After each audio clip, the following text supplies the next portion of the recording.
The Early Weigh-In podcast is back. UFC heads to Saudi Arabia for the first time, I'm pretty sure. And middleweight main event, we got Robert Whittaker taking on short notice replacement, Ikram Aliskerov. But a lot of hype behind this guy. Super excited for it. Co-main event, another really good fight, Sergei Pavlovich versus Alexander Volkov. Had a lot of changes this week in terms of fight cards. Main event swap up, couple fights falling apart and things, but 11 fight showing. Nice little showing from the UFC. Excited for a couple these fights here. Kelvin Gastelum, D-Rod now at 185. So a lot of controversy around the card going into this week. I know last week we both in the green. Very nice to see. And as always, before we jump into this card, throw it over to you. Let you recap how we finished up. Yeah, so like you said, both ended up in the green. When you tweeted out your results, you nailed it, man. It felt like we both had some really good reads, but we only profited just a little bit.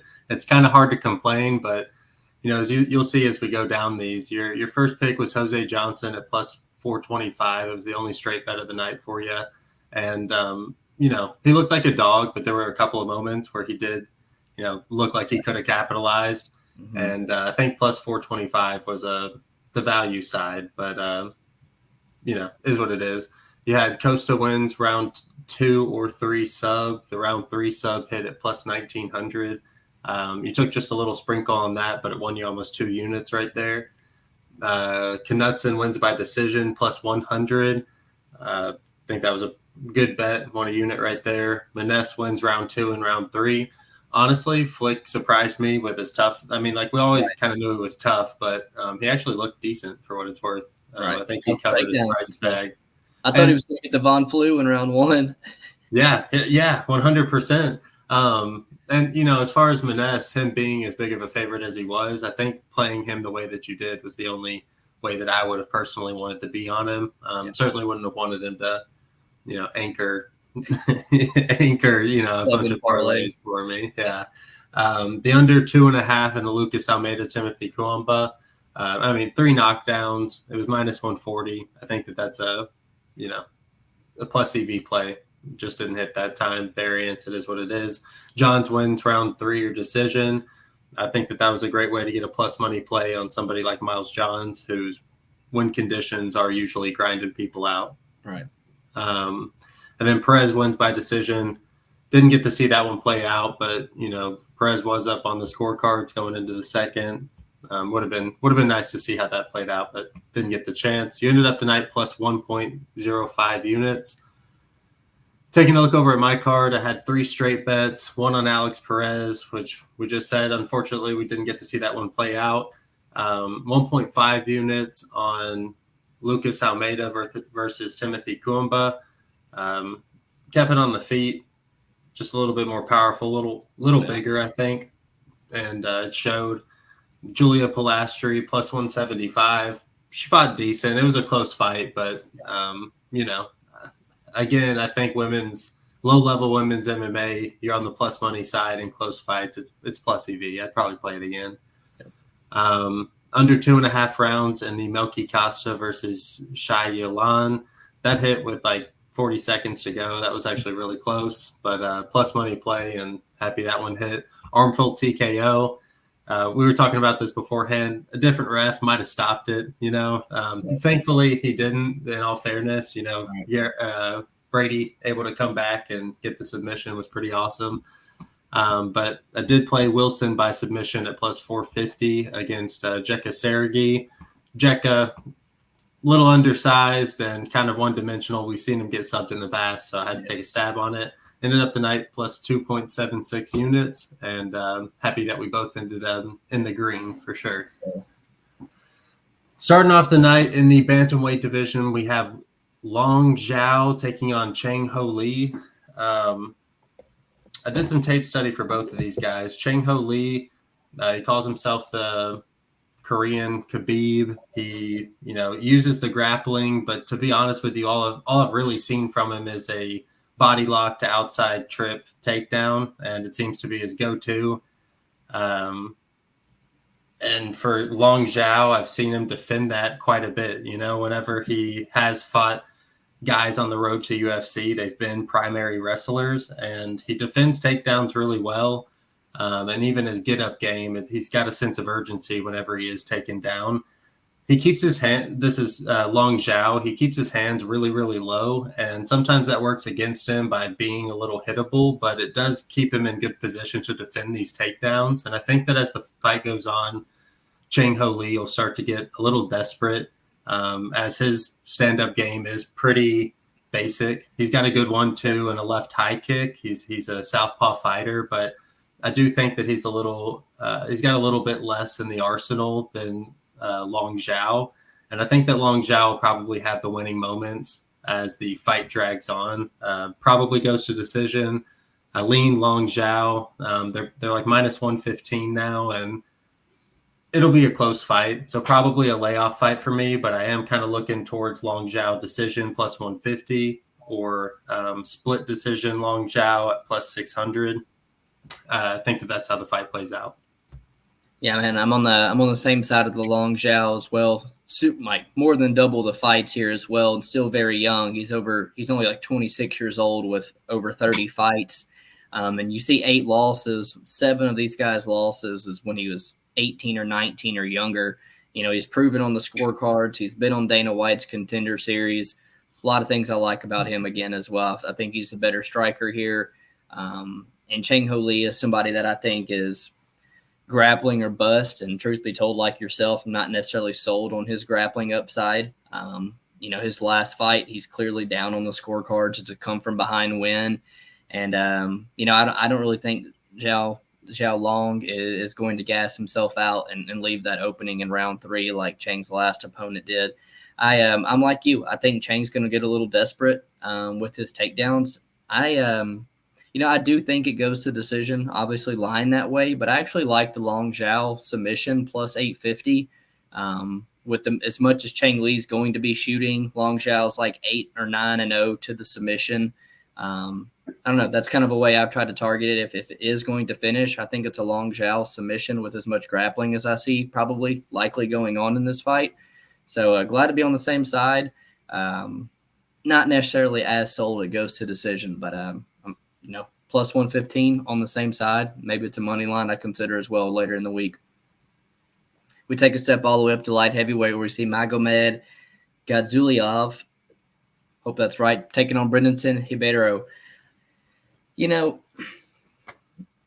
Earlier in the week, I was like, Brendson Ribeiro might have a chance, to find the knockout in this fight. He upset a ton of parlays on the Contender Series, knocking out that Bruno Lopez guy. But, man, I don't know. I watched a little bit of tape on it, and I think Magomed's just a little bit too clean on the feet. I think he's a pretty intelligent fighter. I don't think he's necessarily going to take any of the big power. And if he does get desperate, I think he has the takedowns. Or if he does get worried about how this is playing out on the feet, I think he does have the offensive wrestling to ground Brendson Ribeiro. Brendson Ribeiro's history of getting knocked out, not so good as well. So I wouldn't even be so shocked if Magomed were to get this guy out on the feet. I think it's a pretty big mismatch here, just truth be told. I think they're flying Brendson Ribeiro out here to lose to their 8-0 Muslim prospect in Saudi Arabia. So I'm on the Magomed Gadzhiyasulov side.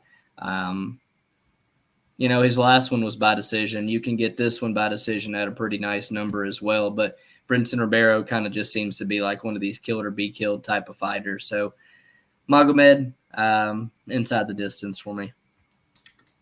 Yeah, so I'm kind of looking at this Magomed by decision plus 750. I think that's the way I'm most likely to play this. He's a little overpriced on his current money line. If you look back at his amateur record, it's all decisions. The fights that he is finishing, they're absolute cans. And it seems like when he is facing higher level competitions, you look at his last two, 11-4, 11-2 guys that he's fighting, he does end up having to drag out those fights. And against Brendson Ribeiro, he's, looking for a highlight reel finish. And the only way that he's going to be able to stop him for that is to continue to wrestle him, wear him out, try and wear him down and not take those risks. And I think that he's probably got the fight IQ to do that. And plus 750 looks like a really good price tag for something like this. And maybe I don't even get too greedy. Maybe I could do like a half unit on Gadzi decision at plus 750 and the other half unit on the over 1.5 rounds at plus 180. Because even if he can't drag it out for 3 rounds, I do think that he's going to have to do something about the power of Brendson Ribeiro early, and his best decision would be to ground him and kind of wear him out. So, yeah, Magomed's the side for me. Decision is how I see it going. Let's see. Moving to the bantamweight division, Muin Gafarov taking on Kang.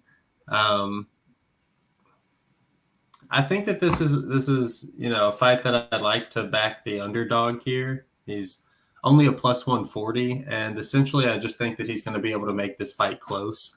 I think he can push a pretty decent pace, and I think he has a little bit better fundamentals than Muin Gafarov. Gafarov kind of relies on his strength, and I feel like a guy like Kang, who doesn't accept bottom position and continues to look to grind. I think that it'll be a tough night if Muin Gafarov doesn't hurt him early.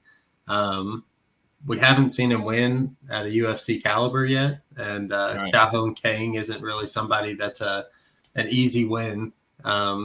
So I like Kang here at plus 140, a little bit more proven. I don't think that he's entirely, washed by any means, and Muin hasn't done enough for me to want to play him at this type of price tag. It seems like it's a little bit of a home cooking worked into the money line for Muin Gafarov, in my opinion. So Kang is the pick for me.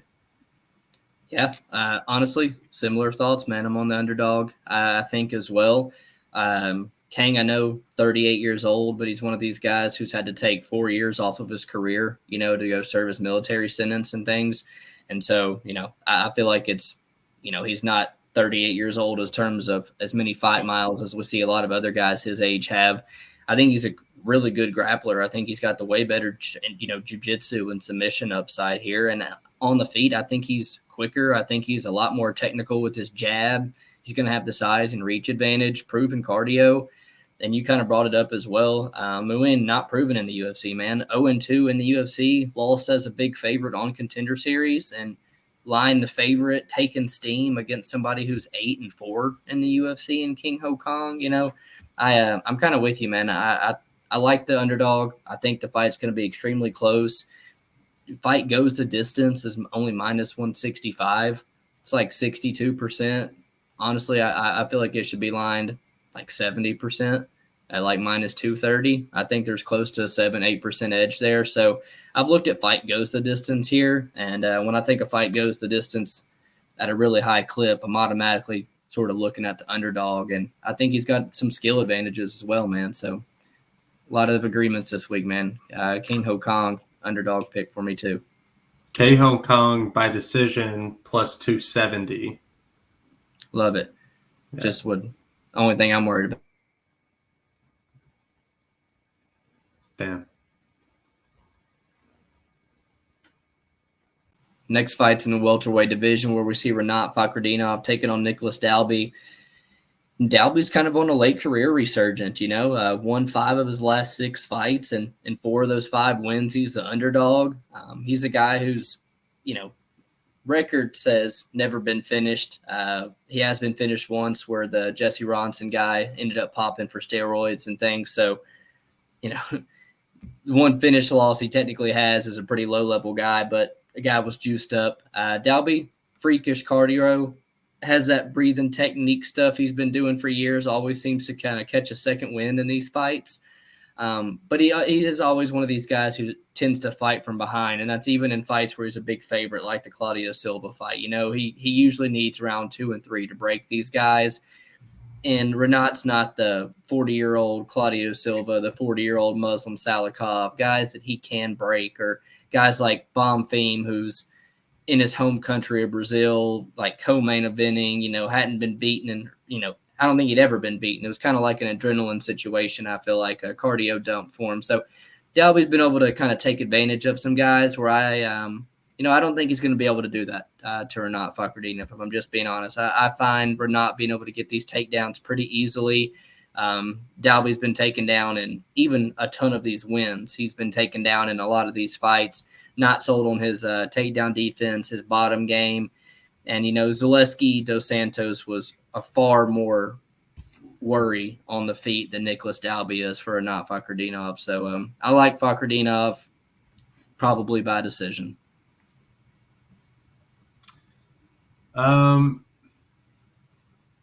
Yeah, so let's see. Yeah, Fakhretdinov, it's tough because I want to say that Fakhretdinov's going to come in here and really work Dalby, maybe even get the finish, but Dalby's never been finished, so it's tough to say that. If I were to play this, though, Fakhretdinov by submission plus 460 is kind of calling my name, Yeah. It's just the fact that Dalby's never been submitted that's going to keep me from playing it or only playing it like a sprinkle 0.25 or something like that. But I do think that he probably gets the takedowns. Nicolas Dalby, he's been fortunate in a lot of his matchups, but he is aging out, and Rinat Fakhretdinov does seem like a pretty terrible stylistic matchup for him. Although if he is able to ward off some of the initial takedowns of Rinat, he does have a weird style that can, make it interesting, keep fights close. So if Rinat doesn't find success with the takedowns early, we could get a closer fight, but I still kind of see Rinat edging this out regardless. But by submission plus 460 is kind of the stab I'd be willing to take, but it'll likely be a layoff fight for me. Yeah. Move into the featherweight division, Magomed Naimov taking on Felipe Lima.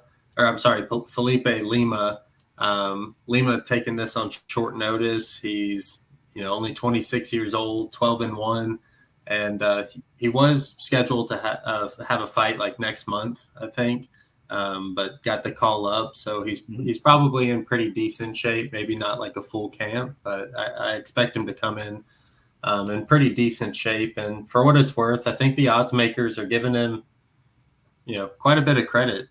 He's slowly moving into the favorite spot right now. And, we're talking about his opponent in Naimov, who's on a, 6-fight win streak, but a 3-fight win streak in the UFC and coming off of a finished win technically, I don't know enough about Lima, to be honest with you, to be able to play him, especially as these odds start to get towards him becoming the favorite. But it is interesting to see how much respect he's receiving right now. To be honest with you, I felt like Naimov has gotten some pretty lucky outcomes from the injury in his last fight to not getting called for a few of the fouls that he committed in the Nathaniel Wood fight. He's kind of just edged out and probably overperformed. And it stinks that we still can't get a great price tag on him right here. I was hoping that Felipe Lima would be like a plus, 190 to plus 280, something like that. I'd have been much more willing to play him here, but until he proves to me that he can fight at this level, it's a layoff fight for me.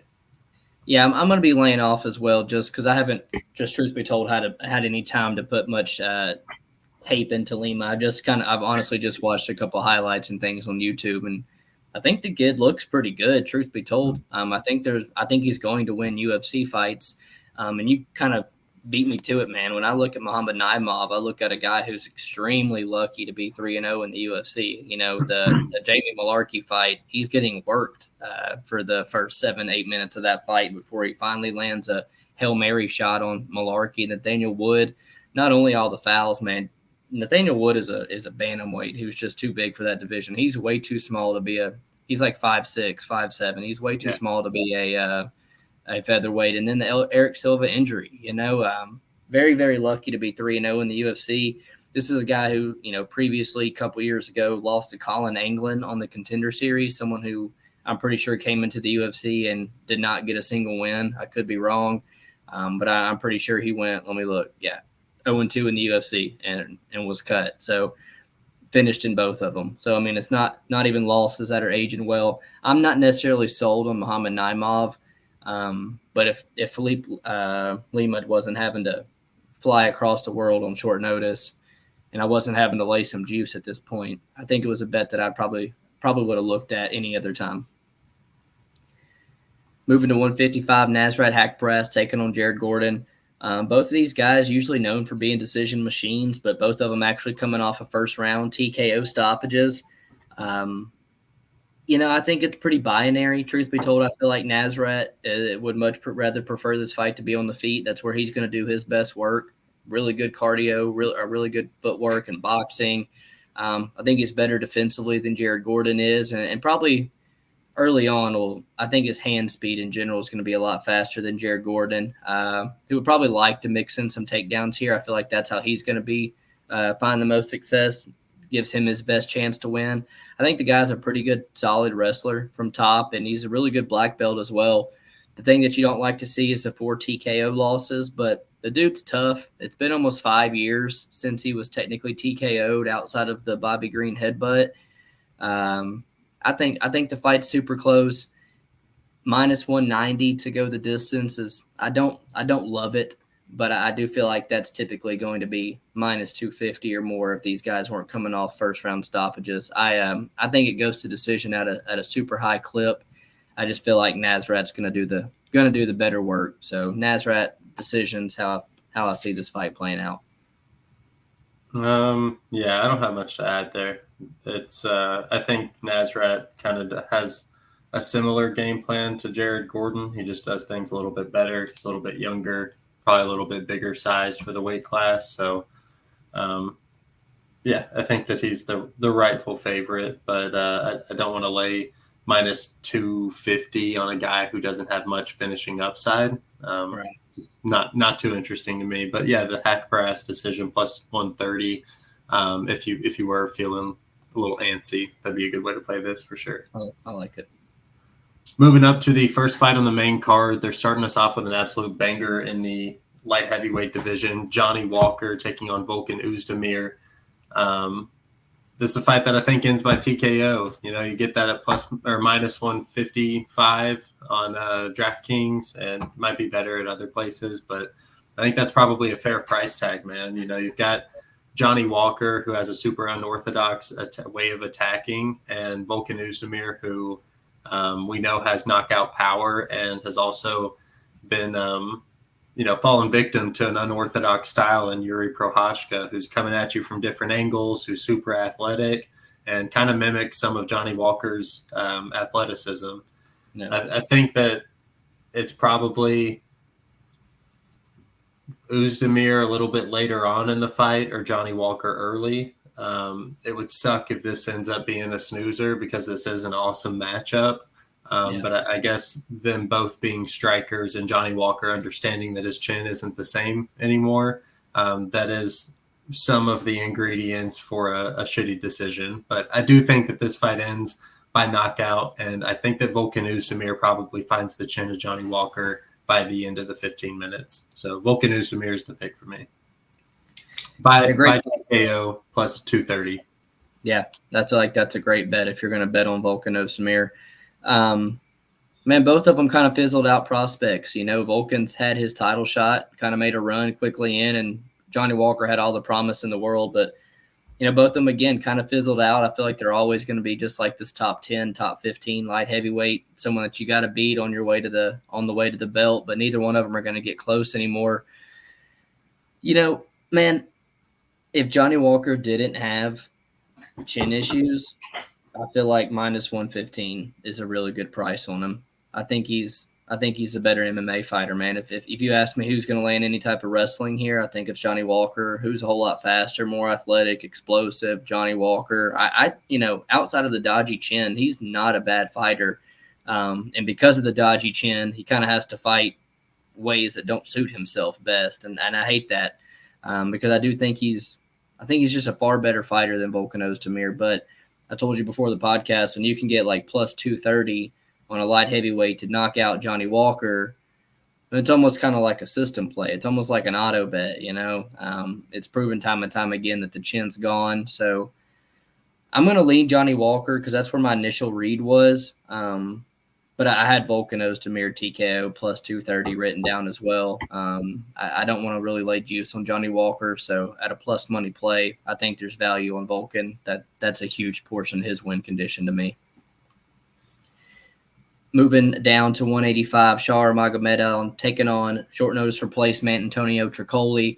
I know Tricoli is supposed to have fought in like 3 different people or something at this point. It seems like the UFC is just feeding him to whatever prospect they want to get a win, just truth be told at this point.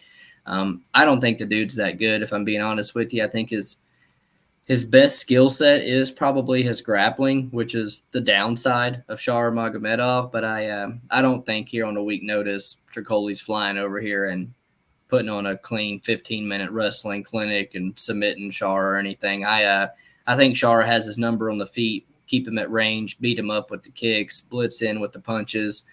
I was really looking at Shara Magomedov round 2 and 3 against the Luderbach guy, but I wouldn't be shocked if he gets it done a little bit earlier here. I like Shara by TKO in this fight. Yeah, I'm going to be a little contrarian. I do feel like Shara is a little bit of a one-dimensional fighter. He was a little bit exposed in his last fight, and it's just a matter of time because I do feel like he's at that point where if he hasn't developed his ground game or even to the point where he can defend takedowns and get back to his feet, at this point, it's a little concerning. Tricoli at plus 425. If his submission's plus 900, I think that's probably worth a stab. So that's where I'd be looking to play this, just considering that Shara's a one-dimensional fighter who's approaching minus 700.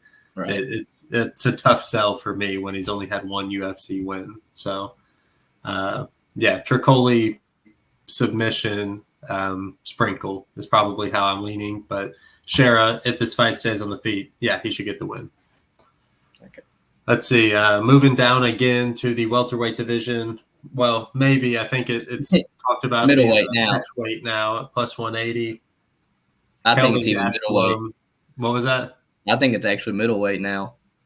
Well, classic Kelvin Gastelum, not being able to make weight.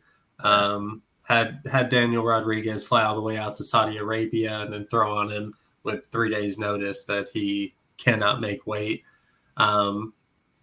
Honestly, like the lines moved as if it's a bad thing for Kelvin Gastelum, but this is probably a good thing for him. He caught it early.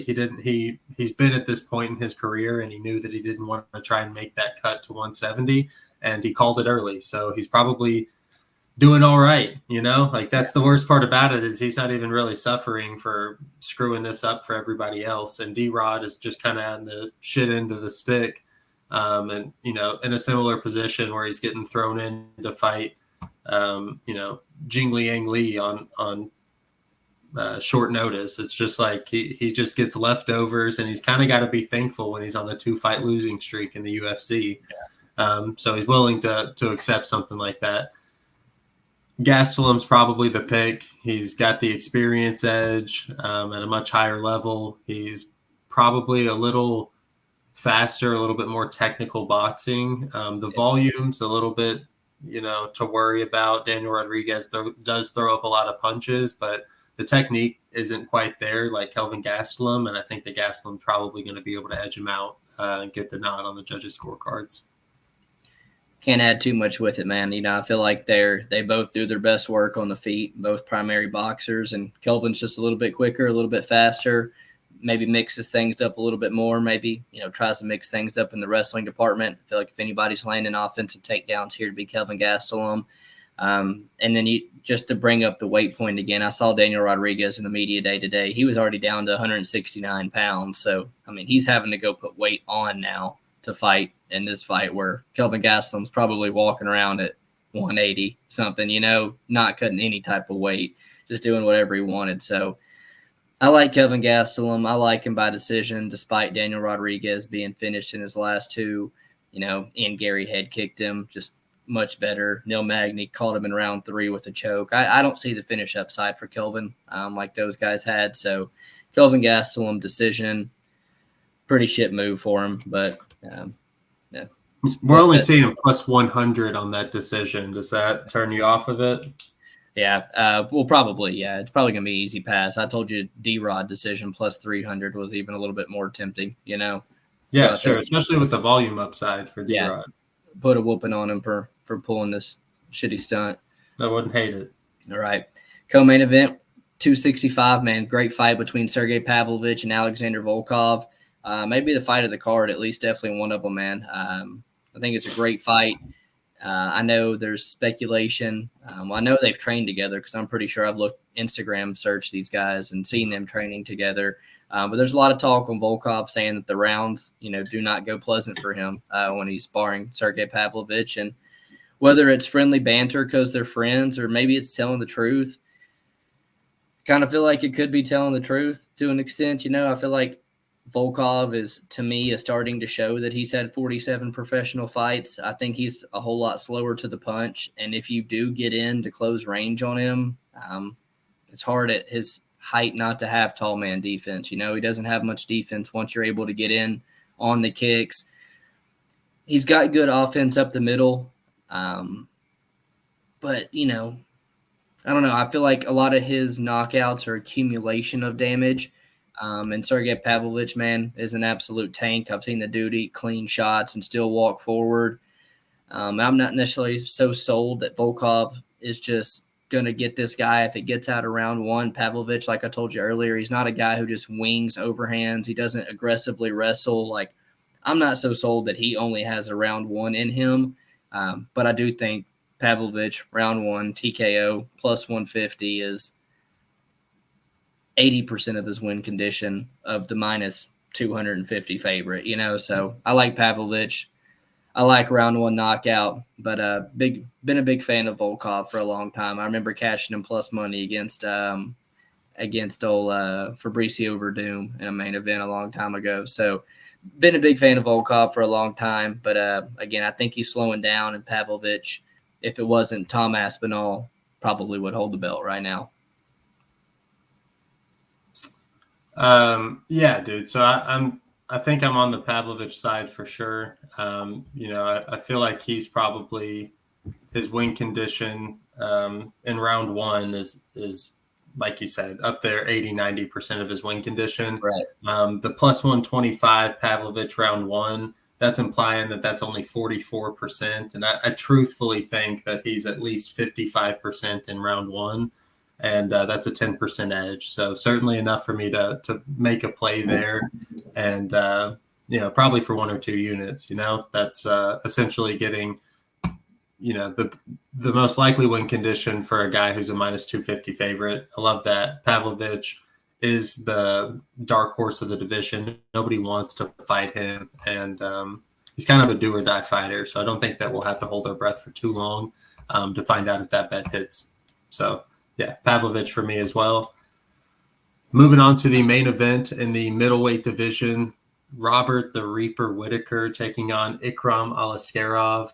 Aliskerov 15-1 with his only loss coming to Khamzat Chimaev, who pulled out of this fight against Robert Whittaker. And I made a bet. I put 2 units on Ikram Aliskerov plus 120, and I'm a little taken aback by how I played it. I think I'm still on the Ikram side. I just do think that a lot of his win condition is inside the distance.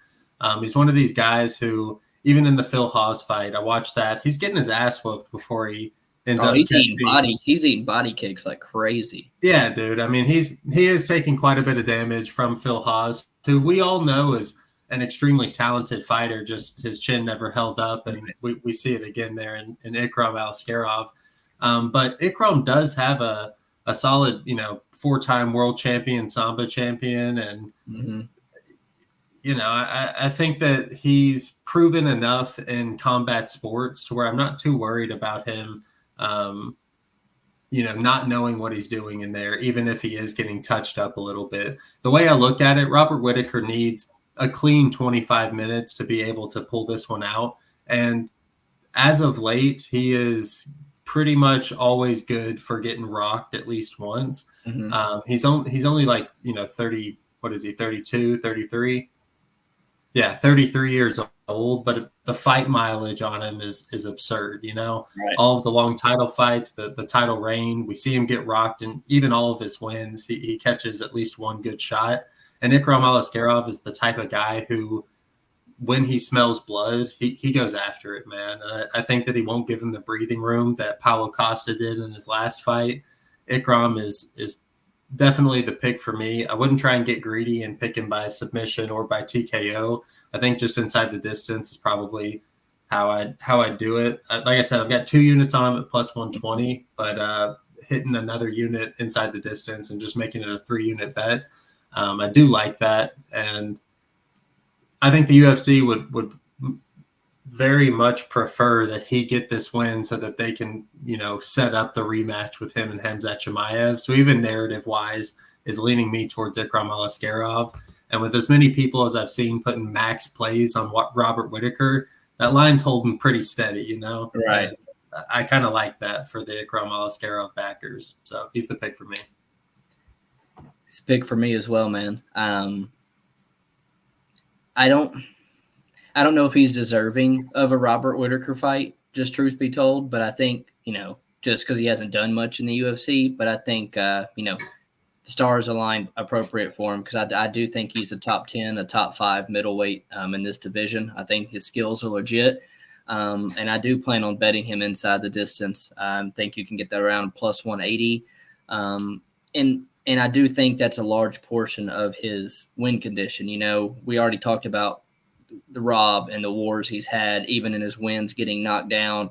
That's why I took a shot on Paulo Costa at like plus 200. I do think there's a point where Robert Whittaker is a little bit washed, you know, I don't want to say washed up. That could be a bad word because he's the second best middleweight in the world on a lot of nights. But you know, he can be finished. The chin has been dodgy at points, and even in the DDP fight, man, just getting like head thrown and rained down in a Darce choke and elbows and stuff. He didn't look too comfortable from bottom against DDP, and just my honest opinion, getting his guard passed and everything. I was watching that fight back this week and didn't even remember that as part of it. But I mean, he walks back to his stool in round 1 pretty defeated after that. If I was just what I could see from him, I think Ikram's a really solid fighter on the feet, has the grappling upside as well. But another reason that, you know, I really think it's inside the distance or bust is he's not proven as much as Robert Whittaker is over 5 rounds. He is taking a 5-rounder fight on short notice, having to make another trip back to the Middle East here after traveling to Vegas and things. And I don't want to question the guy's work ethic as well, but he was a massive favorite against Muniz, even a bigger favorite against Tricoli in a co-main event spot, or it's kind of like a squash match. And now he's got to fly across the world, and he's the underdog. Again, I don't want to question how prepared he is, but I think the training camp would have, just truth be told, been a little bit more serious and dialed in if this was Robert Whittaker all along and not Muniz and Tricoli and things a couple weeks ago. So that's just my little bit of a worry. I feel like Robert Whittaker is pretty live to win the championship rounds if it gets that far. But Ikram Aliskerov has a ton of finishing upside in the first round, 2 or 3 here in my opinion. So I like Ikram round 2 TKO. I think that's how it's going to go down. So happy to see a couple of the same sides with you this week, man. And a couple underdogs we're both aligning on. So keep an eye on the podcast. Keep an eye on Twitter. We'll be releasing some bets this week. I appreciate you guys hanging out with us for UFC Saudi Arabia. 11 fights going down this week. Pretty sick main and co-main event. So make sure you like and subscribe. And next week, UFC 303, little swap up in terms of main event, but super pumped for Jiri and Alex, man. Ready to run that back. See you guys next week. Peace.